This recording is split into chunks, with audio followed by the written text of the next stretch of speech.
Moi, je suis très content de parler d'histoire à des gens qui aiment l'histoire. C'est agréable, on est dans sa zone de confort, voilà. Mais j'aime bien aussi parler d'histoire à des gens qui spontanément se méfient de l'histoire, n'aiment pas l'histoire. Et en règle générale, pourquoi on n'aime pas l'histoire? Bonjour, je m'appelle Patrick Boucheron, j'ai 50 ans, je suis historien, médiéviste même dans le civil.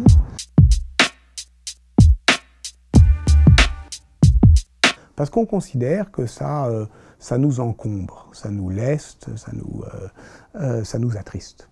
C'est une passion triste. Et d'ailleurs, il faut quand même reconnaître que les usages politiques de l'histoire aujourd'hui, ils ne sont pas entraînants. En règle générale, c'est quand même pour compliquer les problèmes, pour angoisser le présent, etc. Donc, mais ça, c'est pas nouveau, hein. C'est ce que Nietzsche disait dans la seconde considération intempestive, c'est de dire par défaut, on considérera l'inutilité des études d'histoire pour la vie.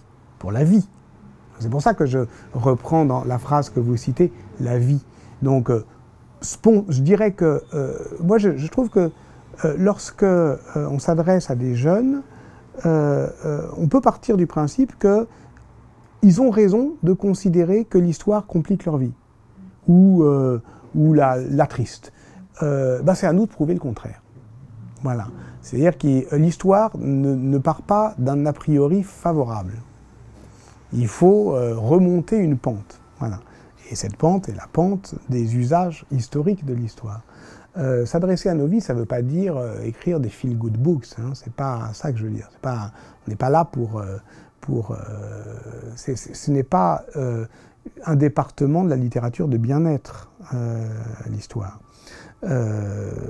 Contrairement à la philosophie. Il y a une sorte de malentendu aujourd'hui avec une sorte de ferveur philosophique qui est en réalité une manière de surfer sur la vague du bien-être, de la sagesse, etc. C'est plus difficile avec l'histoire d'être complaisant, hein, parce que d'une certaine manière, c'est aussi l'histoire. Les historiennes et les historiens se doivent d'être déplaisants et d'être désagréables avec les engouements de ceux qui les écoutent. Mais en même temps, on ne peut pas non plus passer notre vie à décevoir tous ceux qui veulent bien nous entendre. Donc il y a un moment où un peu d'allant ne nuit pas quand même au sérieux de ce qu'on a à dire et même un peu de jeu. Voilà, je pense que ce n'est pas très sérieux de ne jamais jouer, y compris avec les enfants d'ailleurs.